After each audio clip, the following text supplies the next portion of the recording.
పిడికిళ్ళతో మన్నే నాపై పోస్తూ ఉన్నారే. తలువాలు ఒడి బియ్యాలు నువ్వోసుకోవే. ఈ మన్ను పరుపులనే పడుకుంటున్నానే. ఆ పూల పరుపులను హాయిగా నిదరోవే.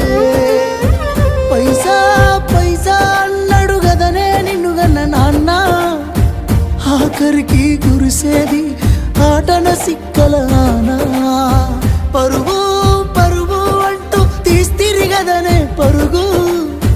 పానం పోయినంక మోగేదే డప్పుల దరువు. ఉండదనికే హాని పిల్ల పాపాలతోని హాయిగా బతుకేను వందేళ్ళు. నువ్వు పూలు అల్లుకొని పోతున్నవే అత్తగారింటికి.